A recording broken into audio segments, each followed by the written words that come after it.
So Bharti, are we good to go? Yes, sir. Okay. Sure, sir. Okay. Thank you so much once again to all of you. A very, very warm welcome. It's been a very, very strange but very interesting times. Especially last 21 days to begin with, maybe 20 or 15 days to begin with, under lockdown for so many days put together, no action happening on ground at home. So my first question to all of you is, how are you doing? Okay. Good, Anil. Good, good. Normal. Fantastic. And how about you, Bimal? Yeah, different times. So doing a lot of other things. Okay, understood. Rahul, how about yourself? So I just have to apologize that I'm wearing the mask, but I'm in a work situation. I'm in the office. Fortunately or unfortunately, we are one of the essential services categories. So I'm at work. Yep. Okay, work and happy. Okay. Wonderful. And how about the audience? This question also goes to audience. There are a lot of friends, there are a lot of ex-colleagues out there. How are you feeling? I mean, are you feeling locked down? Or are you feeling refreshed after this episode where it is sort of a reboot kind of thing? Nature has come back at least. Business may not have come back, but you can see the birds, you can see the greenery. So if you feel that you are feeling refreshed, you may type Y in the chat box just to know the sentiments. How is things happening?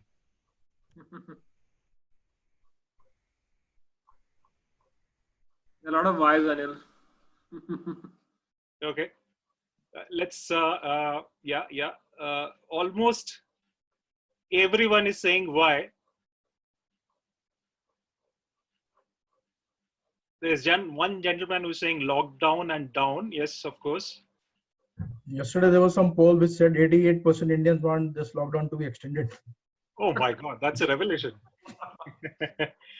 But this is amazing. I mean, the response that you guys are giving, it seems, I thought it is only for me that I was feeling very, very energized during this last 20 odd days. At least from that standpoint, I feel that there is a lot which the individuals and the country has gained, certainly. And thank you so much for endorsing that. Coming to this webinar, I like to also introduce myself. My name is Anil Rajpal. To the people who haven't met before, I've been into consulting for ever since I started my job with top-notch consulting firm, KSA Technopack to begin with, then TCS. I was head of consulting retail. And then eventually a bit of association with EY as an independent advisor. And now started one consulting firm last year. Very, very exciting journey so far. One Consulting is positioned on retail and CPG and fashion clients, and we assist them in business strategy and transformation engagements. So very, very warm welcome to all of you once again. The whole idea of this seminar was born when a lot of people approached us saying that, Anil, we are not able to understand what to do. And unlike all consulting engagements that we do, there are one or two elements which are not under control or not have broken down. Just one or two elements and the consultants are normally called. But this situation is like this, that almost everything seems to be breaking down. Right from supply chain to the operations, to customers, to employees, to the transport. Everything is breaking down. So there are elements to be explored. And no one person knows the answer to this problem. And the only solution which we thought through this crisis was, let's bring together the best of brains. and create a platform where we can share and learn together. And that's where the initiation of this chapter started. And we thought that this will be a very, very small webinar, maybe 20, 30 people will join in at the most. That's what we were beginning to sort of create expectations, but we got amazing response. Yesterday evening, there were 150 registrations from organizations which are top-notch organization, Godrej, consulting firms, Profiti, Technology, TCS, all these firms have come together to contribute here. And learning together was conceived on that line. And we said, I mean, the learning is not necessarily coming from only 4 set of speakers who are sitting here on one side and the audience on the other side.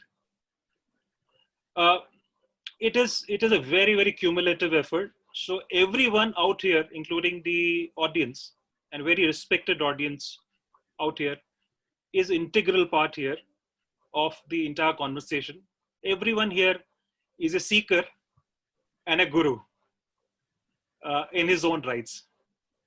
So my request here is that don't hold yourself for any comments, suggestions, feedback, and anything which you want to contribute. Just come in, through the chat box. We will try and unmute you.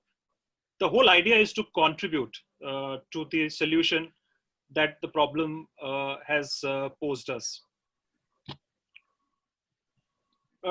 So this is the first series that we have started, learning together. The first series is about demand and operations.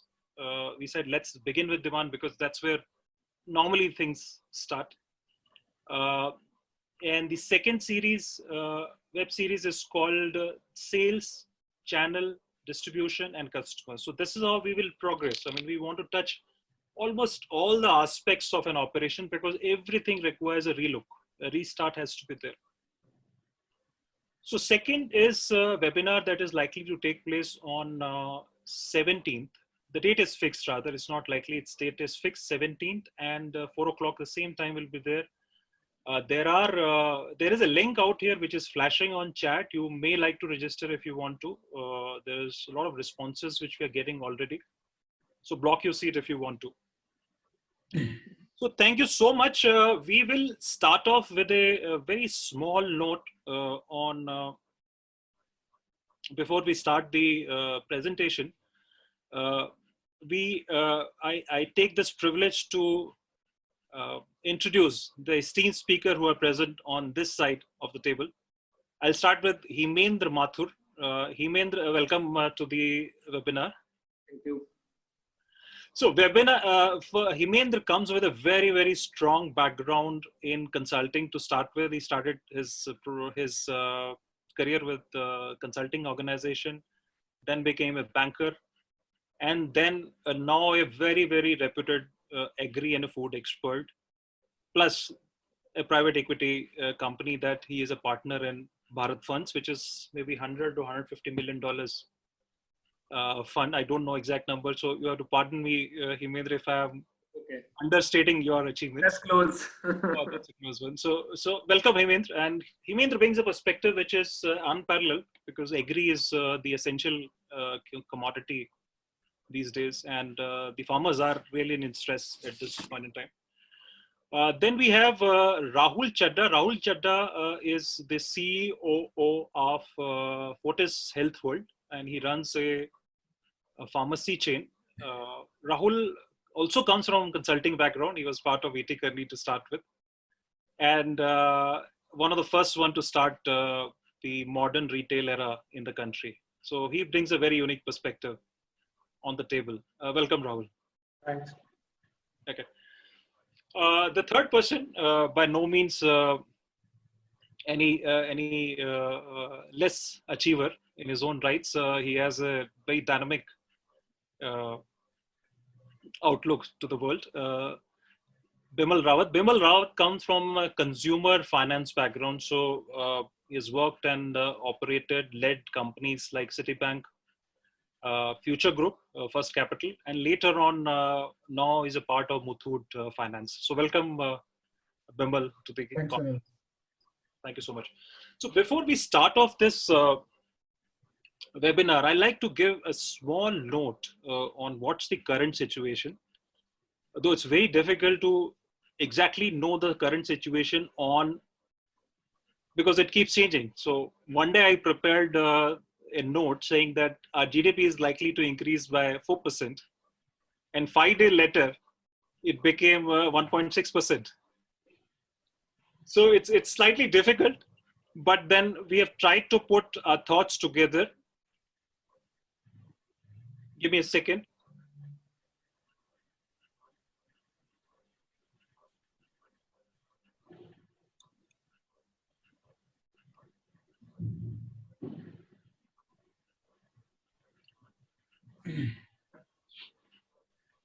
So friend, this is the topic today, demand and operations. And to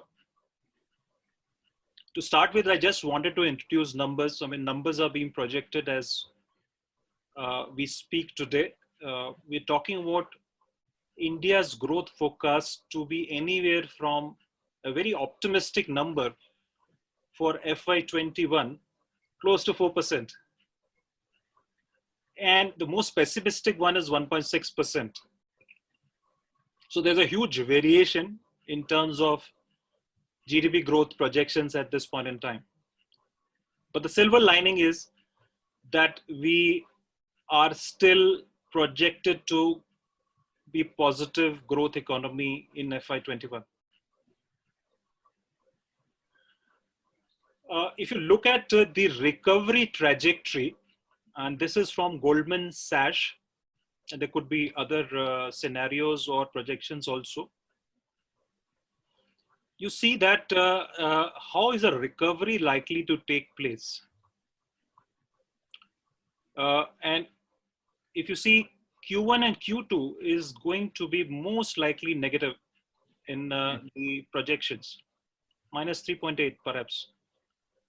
And perhaps Q3 is going to have a recovery which is 2% and followed by 7.5%, and then maybe a very, very steep recovery as projected by Goldman Sachs on a base which is obviously negative, but the 11% would itself would be uplifting the mood of many people. So this is a base. I mean, we're talking about at least 2 quarters, perhaps, of a little stress out there. And several people keep asking that which categories would be impacted the most. And I think if you look at the private consumption of basket which Indian consumers spend, you would see that it is around 12 or 13 categories. The most susceptible one seems to be transport, which is 17% of the private consumption. Then you have restaurants and hotels, which is 2%. And perhaps clothing, footwear, which is 5%. So put together, we're talking about 25 to 30% of the private consumption by Indian consumer under lens. Okay. So with this background, I would like to go to my panelists. Hemendra, I'd like to start with you. You have seen the country for a very, very long time. How do you see economy growing in the next period, next couple of months, and then perhaps going down the line, how do you see it, the economy? Thanks, Anil. First of all, many thanks for inviting me to this panel. Really appreciate that. Yeah, so the question that you asked me is a billion-dollar question. I think no one can put a number to it, to be honest. Of course, there are moving forecasts which is happening, and as you already presented, it varies from 1.6 to 4%. My worry is if this pandemic lasts longer, then we may also be in a situation we probably will not see any growth. That scenario is not completely ruled out. I hope it doesn't happen, but let's be prepared for it. I'll just give you a sense, not on the number, but what's happening on the ground, right? Sure. I work with multiple enterprises, startups, and let's say if I talk about the sector that I know the best, which is food and agriculture, I can tell you the whole supply chain is broken. This is despite the best intent of the government. For last 2 weeks, we have been making multiple representation to the government. They've been super active, super responsive mode. But the fact of the matter is there is no labor on the field when the harvest is ready. And just to give you an idea, we have Rabi harvest coming this month. Wheat alone is about 100 to 110 million tons. We have mustard, we have chana, we have sugarcane, we have mangoes, we have grapes. Nothing is getting harvested as it should be. So there's a serious issue in terms of, whether farmer is going to get income for the hard work that he has done in last few months, whether he will have enough money to sow the next crop, because Kharif sowing starts typically in April, May, June. But unfortunately, if you look at that supply chain, including fertilizers, seeds, pesticides, that is also broken. The trucks are not moving, and there is a lot of distress on the ground. Milk is getting thrown away because there are no buyers. Demand has gone down by 30%. Poultry birds are culled because the prices of birds have gone down to as much as 10 rupees a bird, against a conventional 50 to 60 rupees. So let's accept it. There's a huge amount of stress in the economy. I'm sure it is true for other sectors also, and Rahul and Bimal can give you a better snapshot of that. But yeah, we must accept there's a lot of stress. It needs a lot of collaborative work. It needs a lot of creative thinking. And of course, the government and policymakers have a huge role to play. But I think within the industry, within the private sector, which I guess is most of the audience, we need to figure out new ways to get to closer to the normal. Oh, okay. Got it. So from your standpoint, you're saying that this is a fairly stressed sector. And I thought, given, let's say, at least one sector which is not coming under lockdown is agri. So the interesting part is there's enough demand, there's enough supply. There's a huge regional and time arbitrage between the two, which is not getting addressed. Okay, so you're saying that there is a produce, there is a demand, but that's not being carried to the market. Absolutely. I think it's a supply chain shock. It's not that we are going to eat less. It's not that it's not the case. I think food is the last thing we're probably going to cut down on. Okay. And it's not that we are not growing enough. I think we have fantastic Rabi crop this year, and we have a lot of reserves also. It's not that we are into a situation where we don't have enough food to eat. But the challenge is that sort of that matching is not happening in the current situation. Mostly because of operational reasons. I won't say policy reasons. I think policy has been super active in this situation. They're trying to address the situation, but we need to sort of figure out a strong operational and execution framework in the context of lockdown and possible extension of it. Okay, got it. So at least some part is operational and kicking. Obviously, I think we are looking forward to more and more opening up and ease of operations. Thanks, Hemendra, for that. Rahul, how about yourself? I mean, you are into essential goods, health and pharmacy. So what's the situation on ground for you? Yeah, so Anil, in our pre-discussion, as I was mentioning, to use an insurance terminology, we are hit by adverse selection, which is basically to say that the person coming to us, is a person in want. And sometimes it can be a person who could be high risk given the situation that we are actually in. So for us, at the present moment, the primary objective is, because of the fact that we are categorized as essential services, which itself is a double-edged sword, and I'll come to that, is how do we keep our employees safe while we cater to the requirements of our customers. And it is not only the immediate employee. We need to consider the fact that he's got an extended family that he's actually supporting. And from a customer perspective, we actually need to ensure that they are insulated from risk in whichever fashion possible. So at a very early stage, what we had actually started doing was putting in place safety measures for our employees, and also by doing that, ensuring that we insulated our customers from risk. We've actually provided all our employees with protective equipment as is required within a pharmacy retailing context, which is basically gloves, masks. Because of the fact that we also operate some hospital pharmacies, and those hospital pharmacies we provided our people, because they're at high risk, with the safety gowns which they are actually wearing when they are interacting with patients at a distance. So we've kind of blocked out all entrances into our stores, and we've tried to actually ensure that our employee is safe above everything. But despite that, you continue to have incidences, and you continue to be you need to react to those particular aspects. In some cases, we've had customers who've come and collapsed outside the store. And thankfully, the municipal departments have been very, very vigilant, have come in and kind of sanitized that place. But we are working on a zero risk policy for our employees. So any store which is facing an incidence of that particular nature is automatically going into quarantine. So we've already had 2 stores which have gone through a 3-day cooling period, which is basically in terms of protocol that we are following, that in 3 days. Any of the hard services which are there would be sanitized purely from a natural perspective, stating that the virus cannot exist on hard services for a certain period of time.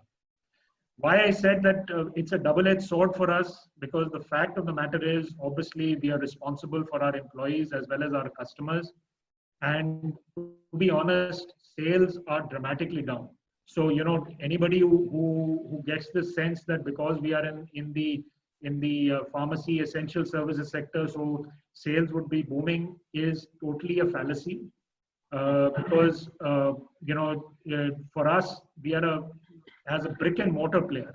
Obviously, we are aware that there are some online players who are out there and have been operating.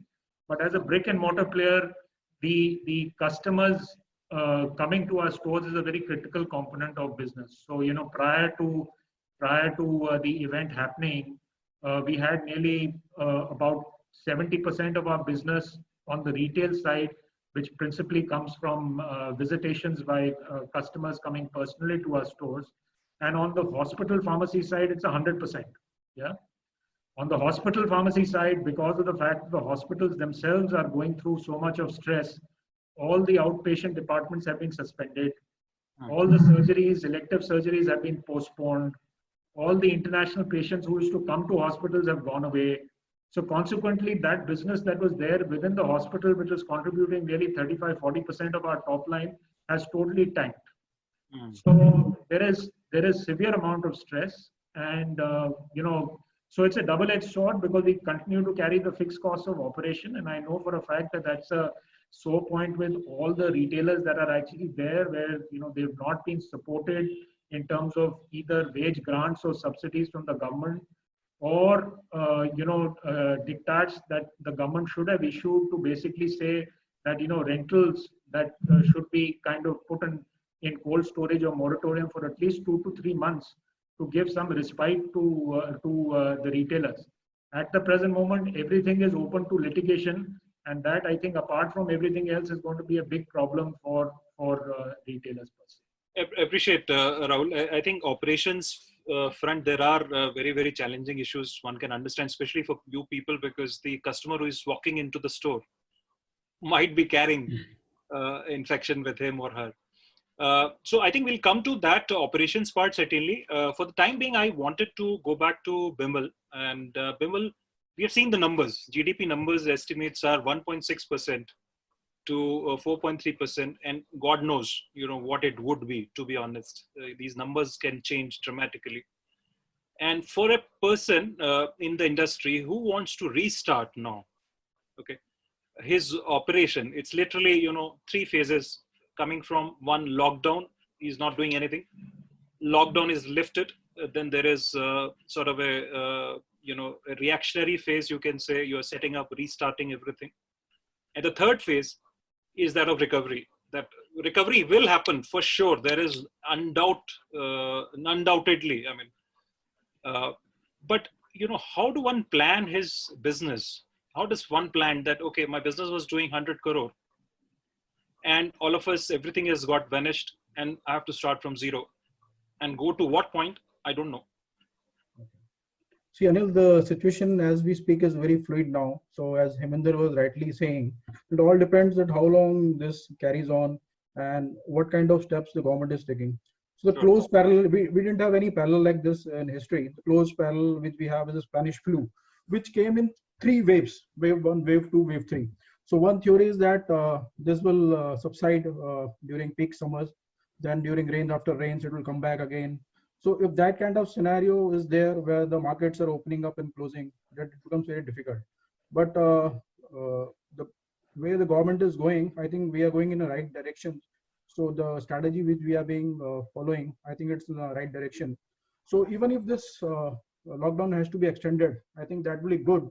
So then we can have a phase-wise lockdown. So that will open up some of the markets in the country.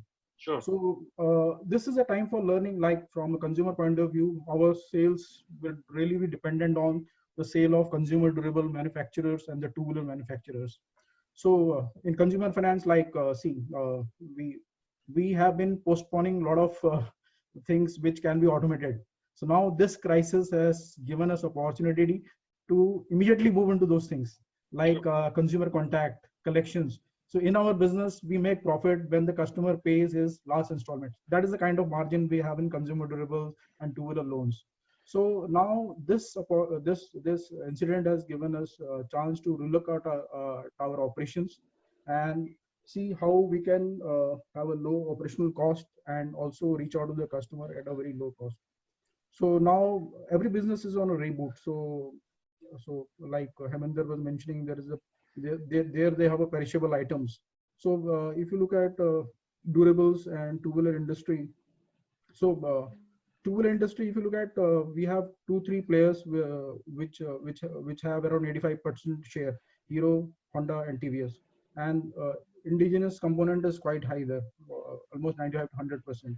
So if the market opens up, so the sale will catch up, and probably we can cover in Q3 and Q4. So whatever is the lost sale in the Q1. So Q1 is almost washed out. So it depends at how soon this virus goes away. So it depends on them. As for durable industry is concerned, durable, if you look at 2017-18, we had a very flat period. 2019, it grew by 11-12%. That was primarily on the cooling products like ACs and your refrigerators. So the period is coming now, June, July. So if we don't see a lockdown during this period, so probably if the temperatures goes up, so sales will go up. That's what the projection is. So I think different business, they will have to follow a different strategy, and they will have to reboot their business. So now the question is, how do they plan business? See, we have to do some sort of planning. We cannot just keep and watching the events, and we have to plan for all kind of eventuality. So you will have to basically prepare what is the best case scenario, what is the probable scenario, and what is the best case scenario, and start preparing in those scenarios and start working. Like in our industry, in consumer finance, we have already started doing it. So if sales are not happening, where do we deploy those people? So probably those people can be put for collection responsibilities. So we are trying to leverage different functions for doing different jobs. So multitasking is something which we are looking at. Okay. So similarly, different businesses, they can look into how they can rejig their business during this tough times. Got it. Got it. So very, very interesting observations out there, Bimal, on how people are thinking about restarting their businesses, and the what you're saying is maybe Q1 and Q2 would look very, very muted from your standpoint. We'll come to some very interesting aspects on that a little later. But before that, I want to go to so demand side. We talked about certain aspects. I like to go to on the supply side and go to Rahul to start with. Rahul, if let's say demand is whatever it is, or can be stimulated, or can be you manage your operations well, is supply supporting you? Number one, as in you are dependent on all the manufacturers. You don't manufacture yourself. You have all the brands which you supply, whether OTC or prescription drugs or beauty products. So my question is in two parts. One is that what is the current situation, and have you seen it improving to expect that everything will get 100% right in a day or two, or in 2 weeks? It may not be correct. So how do you see the situation evolved last 2 weeks time frame? How do you see it going forward? Yeah, I think at a very macro level, what we understand, and I'm purely kind of reading off what is coming out in the public domain, that some of the manufacturers are stating that they've got enough APIs that they require for production for another 60 to 90 days. Obviously, we need to understand that a large amount of the APIs are being sourced from China. So, that particular supply chain definitely needs to open up. Sure. At our level, we've had a very disrupted, should I say, supply schedule. A couple of reasons for that. One, obviously, there was a lot of confusion in terms of what would be construed as essential services and what would be not. So consequently, a lot of the people who were, should we say, on the non-pharmaceutical side, kind of shut down, thinking that they were not going to be covered. And then there was a subsequent clarification that came from the government to basically say, no, there are some categories within this which need to get covered. So, some supply started, but that supply is extremely disrupted. People would have read in the press that HUL itself is saying that, they are kind of disrupted. The largest FMCG player in the country is seeing production disruptions. That purely from a wave perspective will flow to the last mile. Just to give you an anecdotal example, so I've been asking my buyers, why is it that we are not being able to get any cotton into the stores? For the last 2 weeks, we've got no cotton supply that is actually coming in. And the fact of the matter is, one of the largest cotton producing or cotton packaging areas is Gujarat. And there has been no supply that has been coming through from Gujarat to various places. And as a consequence, I don't have cotton in my stores. And the reason why that becomes sensitive is, you have customers who call up and say, "Kya hai? Aapke paas cotton bhi nahi hai. Kaise ho aap?" Not realizing that it's not our fault. We just can't. We are trying our best to try and get cotton onto our shelves, but it's just not available. So yes, supply is extremely disrupted. How quickly it will resolve? I mean, that again is like Hemendra was saying, that it looks like a multi-billion-dollar question in terms of how quickly that is going to get done. Because one of the essential aspects, and one doesn't realize, one of the essential aspects is people. Yeah, that's right. And that is a critical factor of production. And despite the fact that you may say no, we will follow a lot of labor substitution policies and stuff like that, at the end of the day in India, you are highly dependent on people and labor. And, till such time as you address that particular aspect, you're not going to be able to address issues right across the board. Right. So I think how quickly it will happen, I'm optimistic that it should, once it actually, everything gets lifted, maybe within 3 to 4 weeks, you will start seeing some normalization, but the supply chains are disrupted pretty badly at the present. I get your point. But I think what you said has a very important message out here, is that current situation may be disrupted to an extent of maybe 50-60% in your category. But what you said is it's evolving very fast. and people are innovating. People are definitely innovating. I can say that. I mean, nobody is letting this crisis go waste. Indians are very resilient.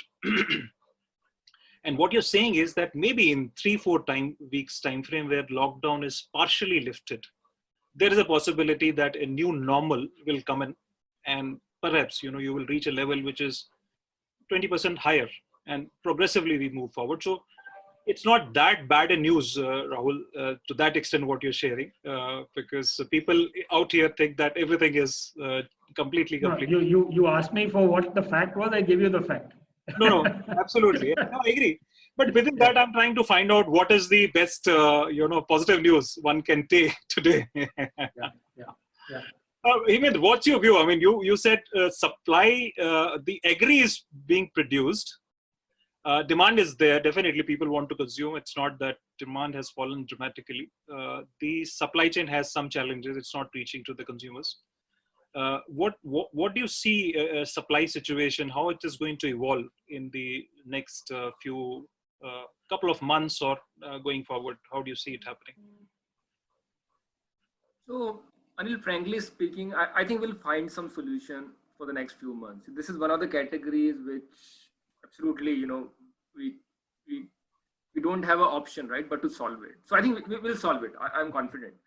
I'll tell you the bigger thing which ideally should come out of this situation is the new model, a new supply chain which is more demand driven, more transparent, more efficient, more tech enabled. I think that's the need of the hour, and probably that's true for pharmaceuticals and other supply chains too. But I can again talk about the whole food supply chain between farmer and the consumer. There are anywhere between 6 to 10 intermediaries. Just imagine.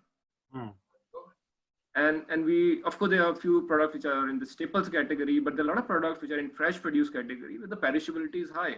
So even in a normal situation, in a normal world, we have been wasting about 30% of the produce that we produce. It's just criminal for a country like India where billions to feed, right?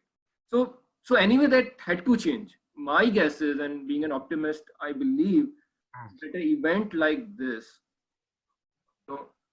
is going to trigger that change.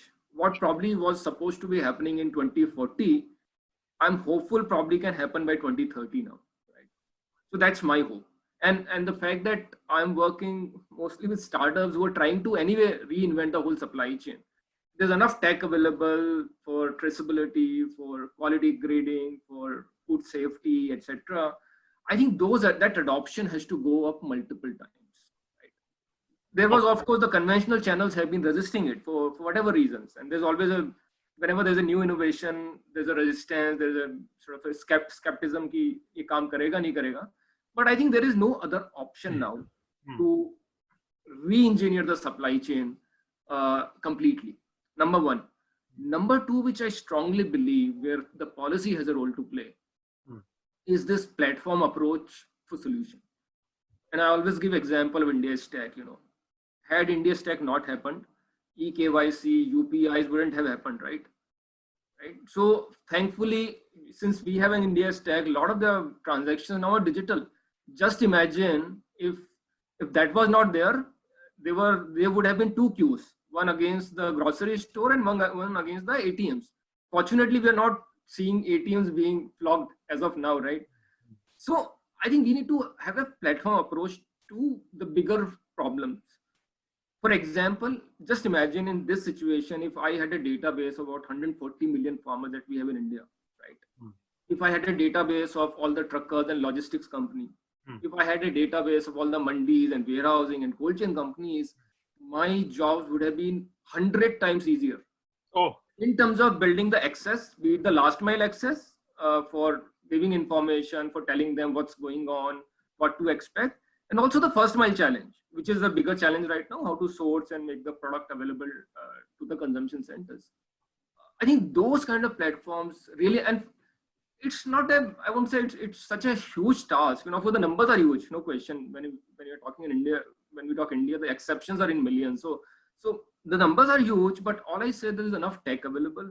There's huge amount of application of satellite imagery. There's huge amount of application of sensors, IoTs, blah, blah, blah.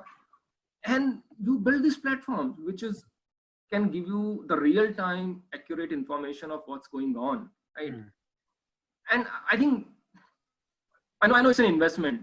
It requires some upfront money, but I think more than the money, it requires a very strong will that we have to make it happen. And then, changes start happening. And it can actually, I would say, create a huge innovation culture. When you have public platform, the whole fintech revolution wouldn't have happened without public platforms like UPIs of the world, right? So I think it can actually open a Pandora box for innovators to build very interesting APIs, which can make life easy. And particularly in this crisis situation, if we sort of, God forbid, if we again get into a similar crisis 5 years from now, I hope we can respond better. So that's my submission on what supply chains. So what Hemendra you said is that there is almost everything present for Indian agri and food sector to get revolutionized, but at the same time there is also when it, as they say, that the reforms doesn't take place unless there is a crisis.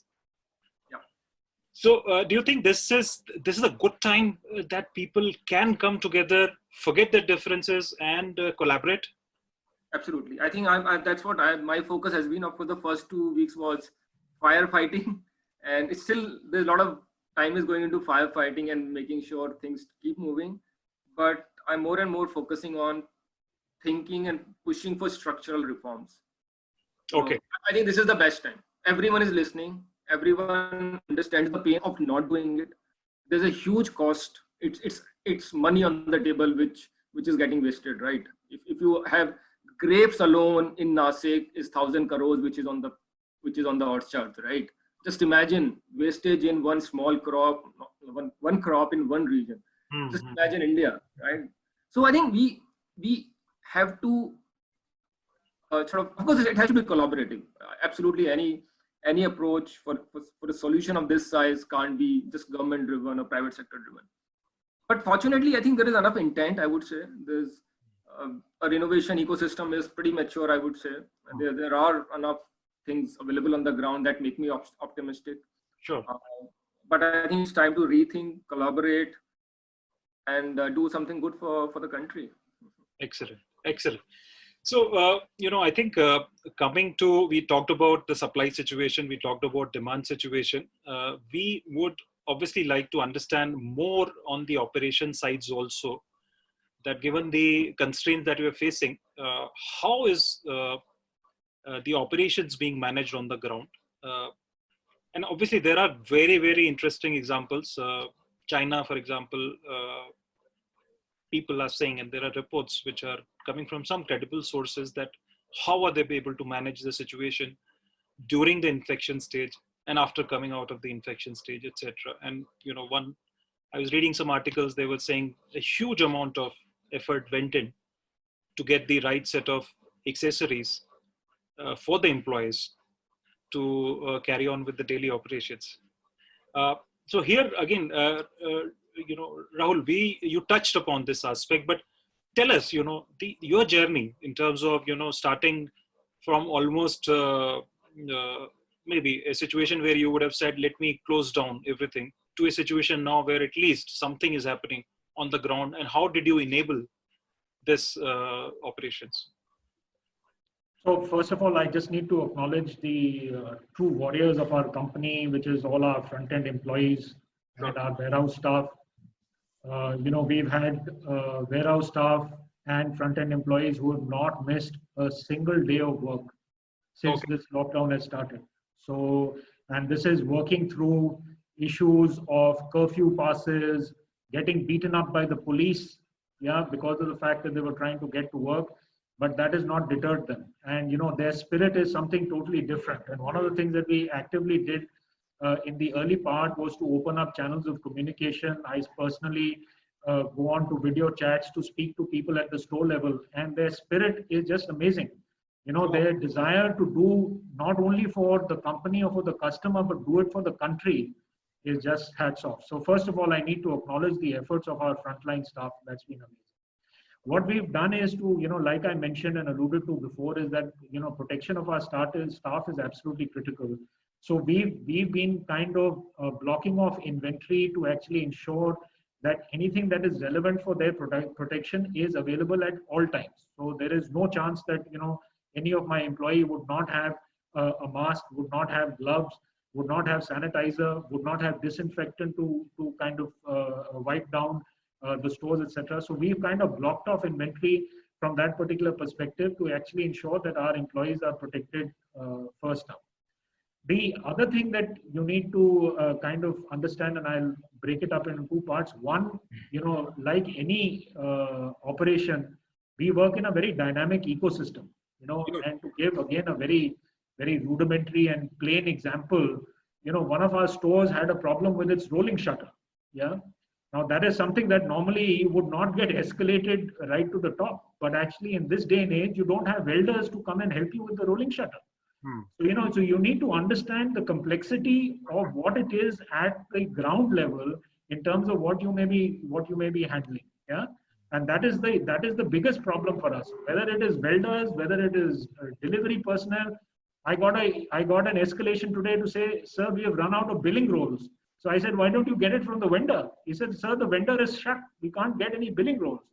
Then they told me we can't get any printing cartridges. So I said, if you can't get printing cartridges, what is the point of getting billing rolls?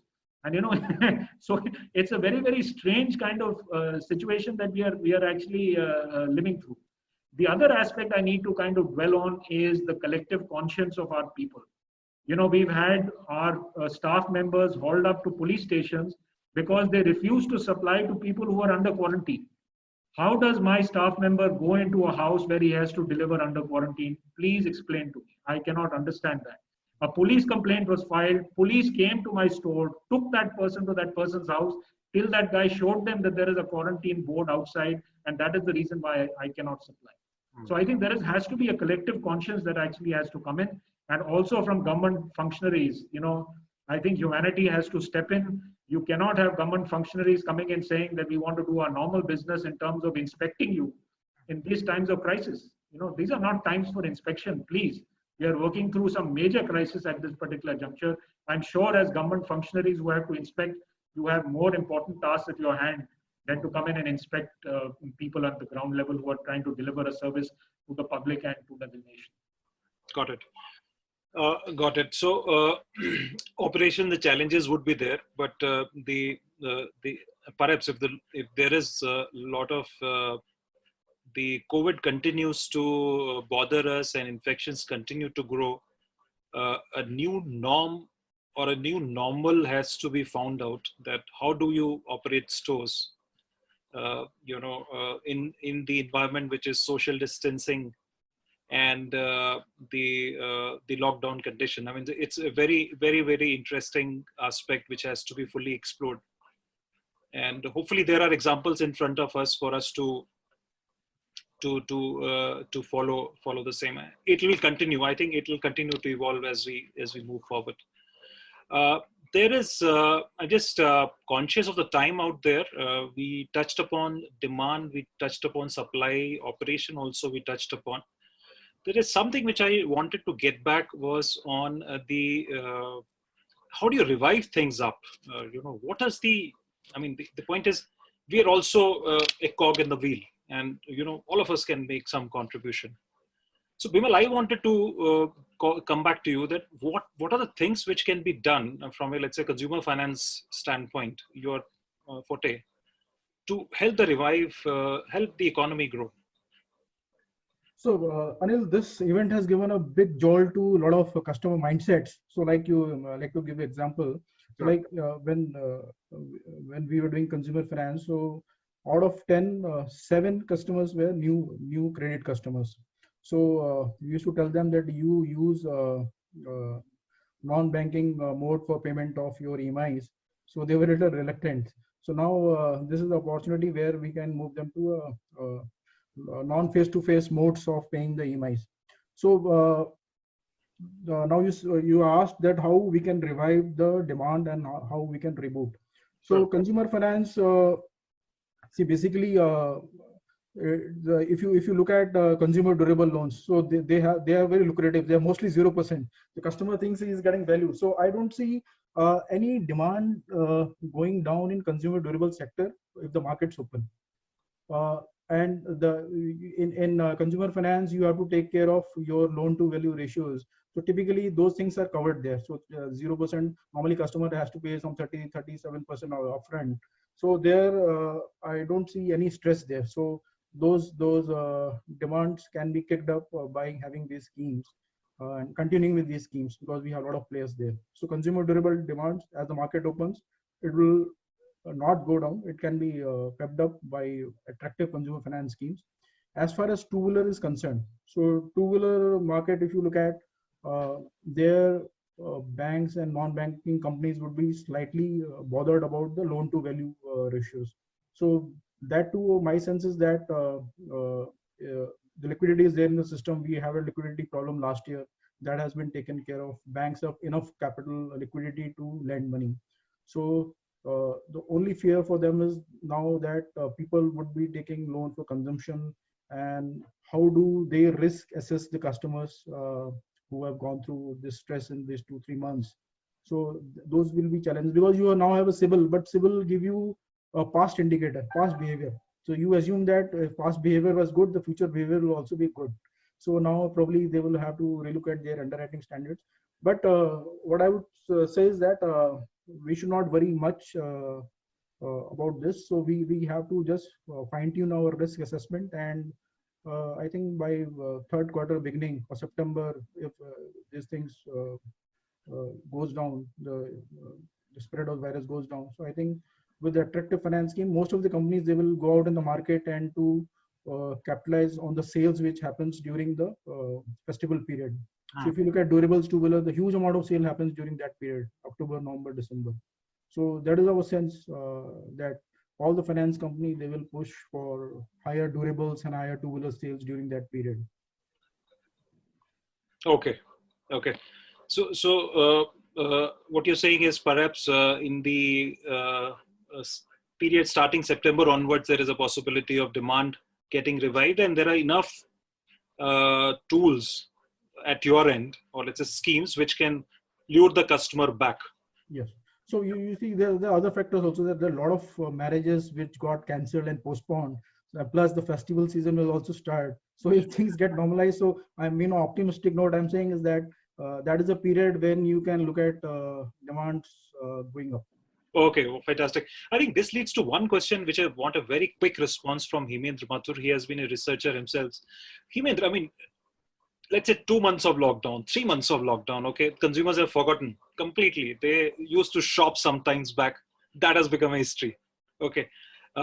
So does it impact consumer psyche that they're unlikely to sort of, even if everything comes to normal, shops are open, products have come into market, are they likely to sort of come back and shop? If is it impacting the consumer behavior in a very different manner? A very quick response, Hemendra. Yeah, so 2 minutes on it. Yeah, absolutely. I think consumer behavior will change. Digital was always an ancillary way of reaching out to consumer.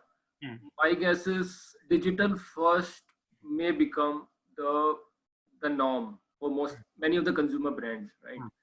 So you don't need these many malls and shopping areas. I think the jobs of shopkeepers will be substituted by delivery boys. So I think one has to look at a very strong digital strategy. Digital strategy, you say? Yeah. So it could be digital healthcare. Of course, digital education has already picked up. I think most of our kids have gone online. I think schools are already doing online classes. But I see a huge pickup in anything which is digital entertainment, healthcare, delivery. I think that's going to be the new normal. So let's accept it. So you may not see enough people in the shop, but my guess is consumption will still be there. Probably it will start gradually increasing. Okay. And there'll be a hierarchy for sure. The discretionary spends are going to see a lag. Consumer sentiments are extremely critical. As Vimal was mentioning, fortunately, of course, it shouldn't have happened at all. But fortunately, it has happened in the quarter, which is relatively low on sales. Typically, if you look at any financial year, the Q1, Q2 is less sales, 40%, Q3, Q4, like September to March is probably 60% of the sales, right? So to that extent, I think there is a demand waiting to happen, but a different strategy, consumer strategy, consumer behavior is going to change. I think one thing which I want to point out, which Vimal was alluding to, I think the cost of capital is something which is very high in India. Oh, okay. Cost of capital, be it particularly for SMEs, B2B businesses, the working capital cycles are 60 days, 90 days, 120 days, right? And then you have a loan to repay at 16%, 18%, right? I think that has to change. That is actually one of the primary reasons for high degree of mortality in SMEs anyways, right? After this situation, I'm going to see a lot of challenges coming. We are going to be huge amount of defaults and stuff like that. I think that is something we should have we need to be building a policy around on sort of compressing the working capital cycles from a business point of view. And also hopefully that will lead to a reduction in cost of capital. Okay, got it. So interesting perspective. I mean, thank you for sharing that. I have a query to the audience. It's I'm getting a lot of messages saying that can we extend this for another 10 minutes or so? I don't know, 10 or 15 odd minutes. Is it all right if we do so? There are some questions which a lot of audience had asked, and the speakers are here for them to answer. Is it okay if you can sort of say yes in your chat box? We'll continue. If that's something which is acceptable to you.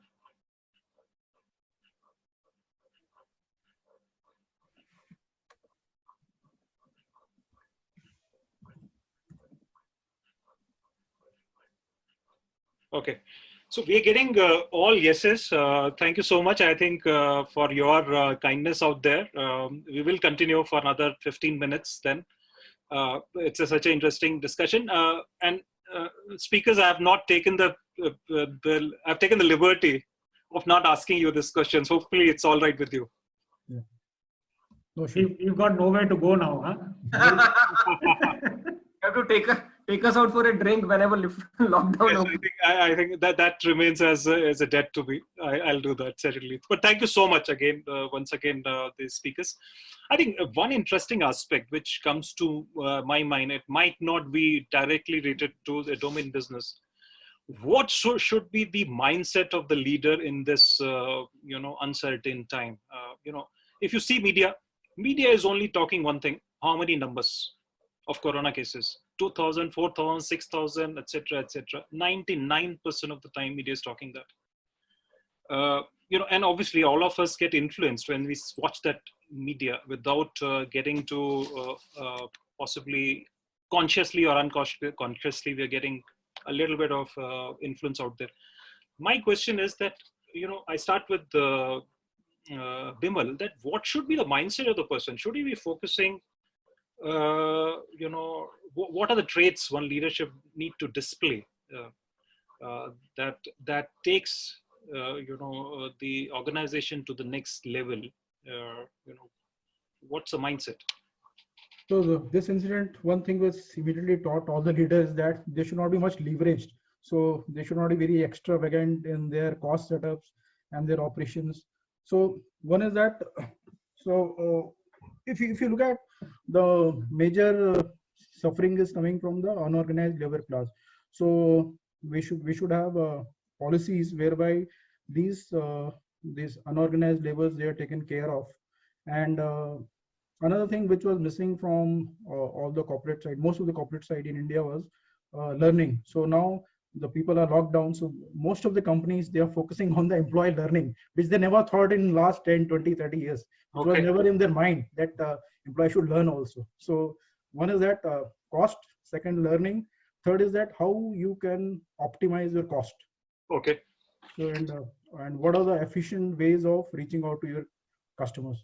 So these are the learning for the leaders. And if you look at countries which are still operational, so typically countries like Japan, which have this kind of crisis coming, you will have earthquakes, you will have tsunami or something like that. So most of their businesses, they are prepared, or they are leveraged in such a way that they are prepared for this kind of eventuality, where there will be a disruption for 3 months, 4 months, 6 months, and their cost structures, their leverage is based on that. So most of the leaders, they should look at if this kind of crisis happens again. So whether they can continue for 6 months or 7 months. Okay. Sales. Got it. So what you're saying is sustain. I mean, the things that I'm hearing is that definite there is going to be recovery. We don't know what shape it will take, U shape, V shape, as economists say. Third quarter is what we are looking at, and till then, what you're saying is hold your guns. Yes. Conserve the cash, be collaborative, Yes. and compassionate Yes. with the people, because if you miss people today, when the recovery happens, and recovery most of the time in pandemic is a V-shaped recovery, which is very, very fast, then the people will not be there with you. Correct. So I think the message is very good, Bimal. Thank you. That the leadership has to display the compassion towards his employee. Is a very, very important trait, and maybe at the cost of capital. So capital versus compassion, I think the next C is what you're indicating, which is very nice. Then, the other thing which I, again, a little bit off the topic, is that the, Hemendra, the point on reckless growth, which has, caused its own set of the negatives downside to it. Environment has suffered, and I think if only one KPI has to be looked at, which is the growth, okay, of GDP or companies, etc., I think it has its own downside. Do you think the visionaries are likely to sort of come forward, like Bill Gates or let's say the Warren Buffetts? Because leaders at a junior level may not be able to appreciate that there is a choice now. The nature has thrown a choice to us, okay, which is a more balanced choice that we have to make. Do you think that's a direction people can go? And yes, a very quick response, and then we go to Rahul also on that. Yeah, so two very quick points on growth versus sustainability, and that's true. So true for the startup ecosystem in India.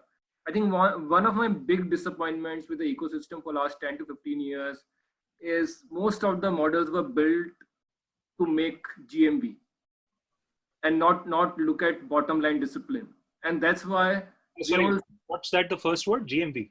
GMV, gross merchandise value. So the valuations were a function of the GMV, and I think the way GMV is defined, we can have a separate column that it's funny, to be honest, right? But the fact of the matter is most of these businesses never made money, and that's why I don't want to take any names, but you want to see casualties, big time casualties in India as well as outside India, the ones who have raised billions and billions of dollars in a pursuit of growth. So I think that discipline has to come, that business has to make money, right?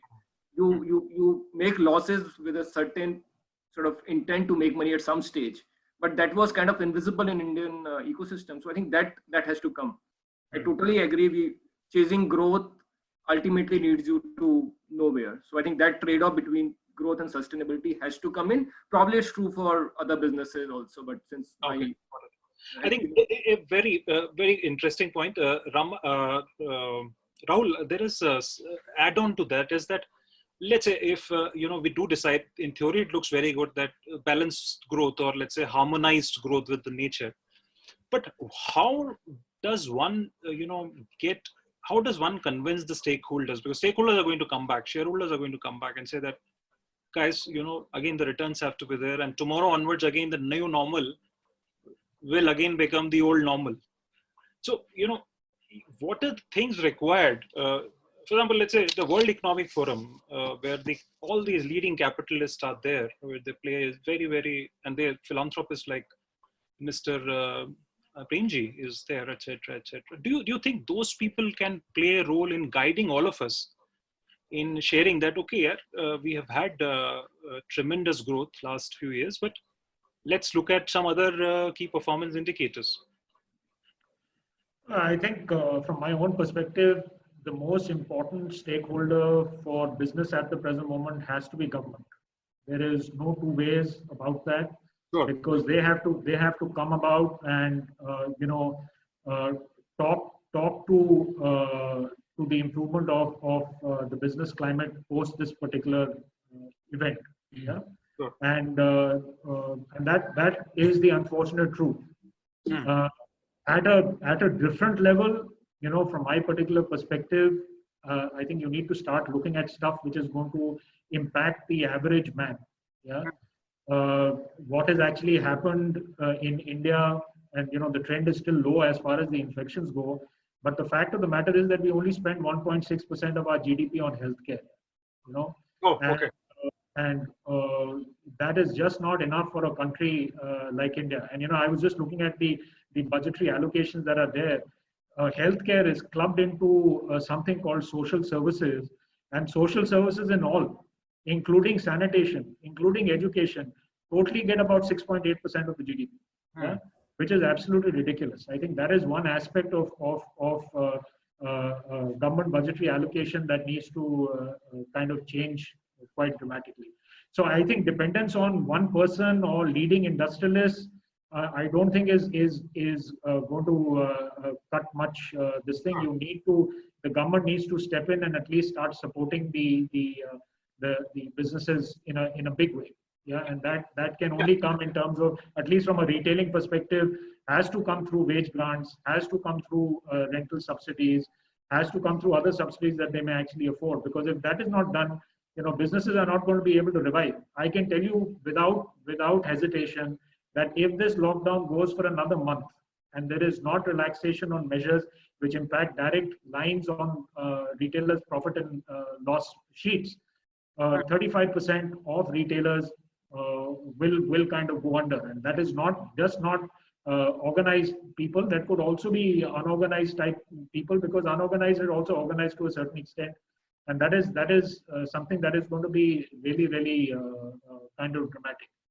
So that's my own perspective. And then a whole host of other things that I want to talk about, but I think I'll step back from that at the present moment. Got it. I think so. You made a valid point. The government has a very important role to play here, both in terms of the stimulus as well as supporting the industry, and as well as the new set of direction that the industry has to take.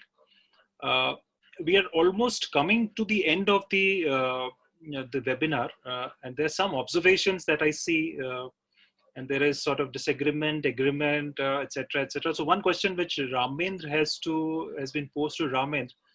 Ramendra, the point the gentleman was making, I think Dharmesh was making, that you said digital is going to grow. Agreed. But would it, the gentleman commented that Kirana stores will continue to roost in India. What have to say, and about the modern trade also?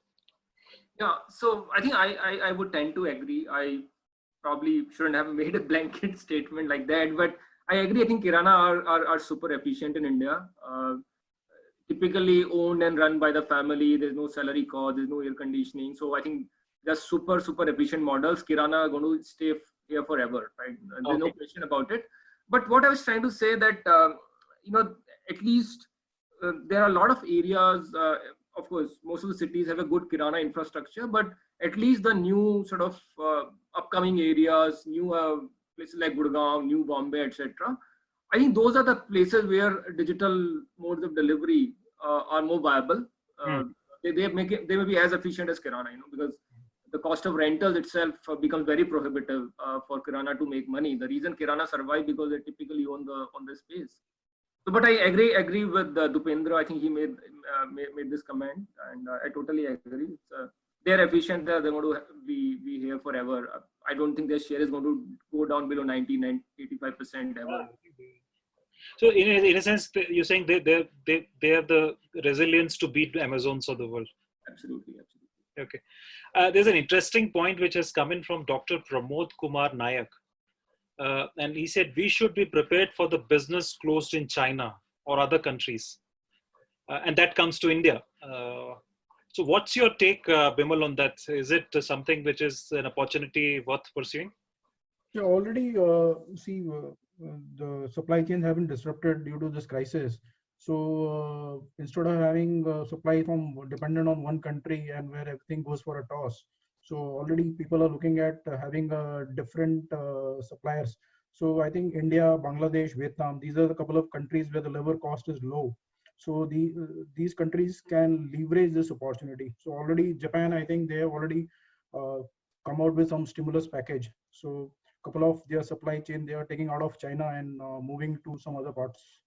So let's see how well we can capitalize on this. So it all depends on our government, how speedily they can move up and give red carpet to all this kind of initiatives. Okay, got it. So one, Hemendra, in the beginning you said Agri is ready to sort of revolutionize. It's there. Then you are saying here also export is a definite potential for India. I was reading that India can emerge as a biomedical hub for the entire world. That's again an opportunity. Innovations are happening at its best at this particular point in time. Though there's a stress level are high certainly. The next question is for Hemendra Mathur. Hemendra, you come from private equity backgrounds. You wear many hats, and the question is, what will happen to startup funding now? Okay, so I want to revert to the previous point also. I think that was a very good point. So just want to mention that, of course, we have a huge opportunity. People will look at sourcing bases outside China, but let's be very clear that Make in India cannot be a blanket Make in India. We can never make semiconductors cheaper than what China can do, right? So I think we should identify the areas where we have core strengths. So number one. Number two, I think I will also see a trend of some sort of reverse globalization to kind of regionalization to localization, at least for essential goods, be it medicines or be it food items. We are going to see proliferation of local economies. I think that will happen by choice or by default or by, I think that also is a new trend that we will observe more and more, right? So there will be a Delhi NCR economy, there will be a Mumbai economy and all that. I think let's face it, this is going to happen at least for certain categories. I won't say it's true for all the categories. Interesting. Yeah, I think the point on startup funding, so investors are as shaky as startups, to be honest. I want to make an honest admission. And I don't have a recipe. For last few weeks, I'm playing a role of counselor, then an investor to all my portfolio companies. It's a tough time, very frankly, it's a tough time. It won't go down. I think we have a fairly good depth of a startup ecosystem. There are some guys who are genuinely doing very good work. Having said that, the funding, at least for this quarter, it will be mostly to support your existing portfolio companies, which are facing some stress, right? The business has gone down to zero for most of them, so still they have, except for the ones who are on front-end delivery, etc., or healthcare, etc. So you have to support their salaries, you have to support their interest payment, right? So I think 80-90% of the allocation in this quarter will be to support the existing portfolio. Hopeful if the situation improves, I think you will see pickup in the investor and the startup funding from the next quarter maybe. And frankly, investors, it's not that their corpus have gone down suddenly. I think there's money there, but it's the caution. It's the caution. It's a lot of money will go in pivoting the business model, right? I think many business models which are fragile, will probably die, right? So you'll see a lot of pivoting. You'll see a lot of recalibration of the business model. I can tell you a lot of B2B startup in food have suddenly become B2C, which was never a strategy. And investors are doing, guys, take $5 million and go B2C. This is the time to kill. Right? So I think those things are going to happen. But my suggestion to any startup, if they're on the call, is conserve cash, survive for 3 months. If you come out of it, you'll be very stronger and hopefully up for the next round of funding. Got it. So in a way, you're disappointing a lot of startup owners out here. There's a lot of people who had asked this event is open to discussion. Absolutely, I would love to keep funding, but let's be realistic. Okay. You can always do better than what I said, but. Okay, I mean we'll leave it for another quarter or so. Then we'll bang your door. Sure. I hope so. Okay, so there's so many questions which are coming in. Very, very interesting one One is question on luxury fashion market in India get affected, how long it is likely to take place, and any takers for that luxury market for that matter. Because, So I think one of the good things is that you've got a new fashion category in face masks. I'm just given to understand that Louis Vuitton has launched some really fancy face masks. So no worries from a luxury perspective. But to be honest, in the near term, I think discretionary spends are kind of going to take the back seat. That's my own view.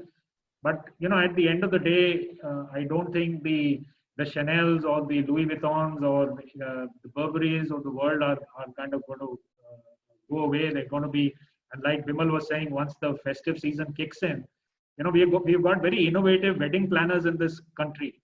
So now the wedding planners can't plan for a 5-day event with 1,000 people attending every event.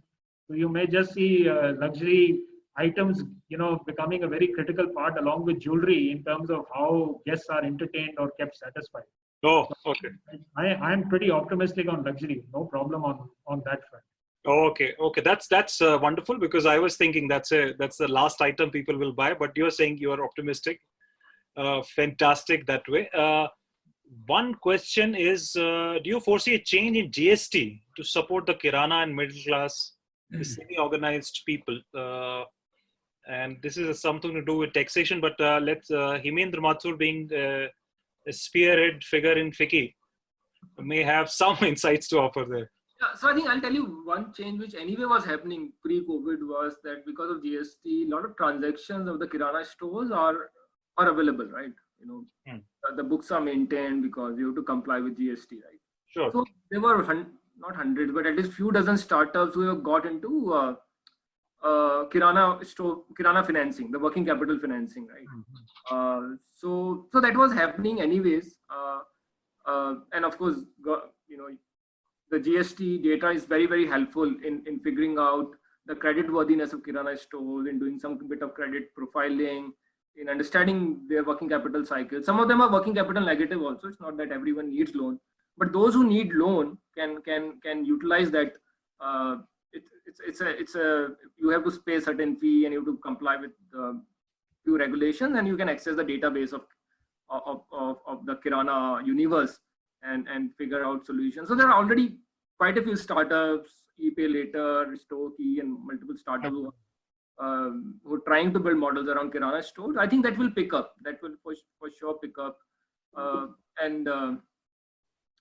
Yeah, I think there are a lot of innovations which are possible on the retail, and it's not just financing, but how they optimize their inventory, how they build strong value chains, how they build private labels, etc. I think there are multiple innovations which can happen at the Kirana end to make them as competitive as other channels of distribution. Okay, understood. I think that's a very, very detailed point of view, Himendra, and very, very precise answer that you've given. Thank you so much. There is watches are dipping. Of course, one observation is watches. The fashion market is watches are leading the dip. I think my submission here is watches anyways was a very susceptible category, given, let's say, the mobile phones had completely dominated. The watches market is one aspect. The other aspect is cameras they had eaten away. I don't know, the mobiles will continue to eat and pose a threat to many, many categories altogether. So yes, I agree. There is a Anjan Kumar. Yes, the watches are going to have tough times as we keep moving forward. But at the same time, what the panelists are saying, that you never know what is likely to take place next 6 months time frame. I mean, the recovery could be as if nothing had happened. People go back. People have short memories. They forget, the past experiences. And if the desired,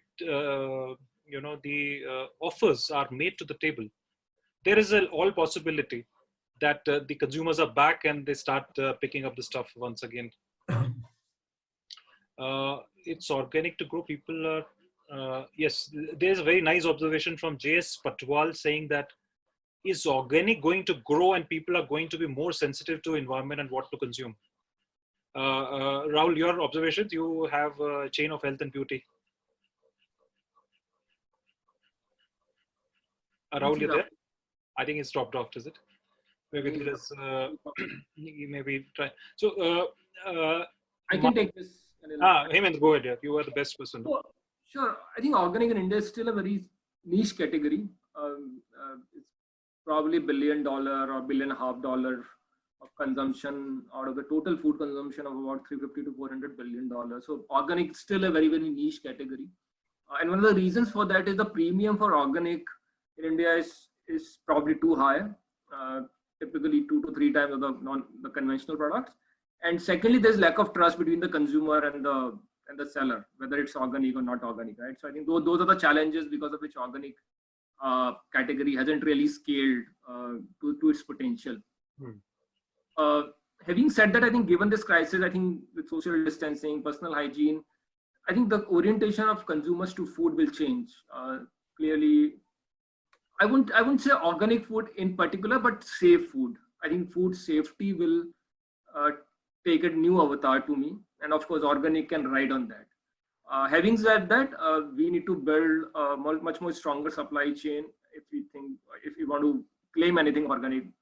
Again, I can tell you the truth: most of the organic sold in India is not necessarily organic, right? Because yeah, true. it's mostly self-certification under PGS scheme. So I think we need to build trust in the supply chain. If we want the consumers to be sort of paying for it, I think it's more about building the trust. Having said that, when it comes to food, I think you can't ignore other key parameters like taste and convenience and stuff like that. So I think you need to make sure, you need to look at more holistically. But I would totally agree that food safety will become more and more critical. I think we'll start questioning. Got it.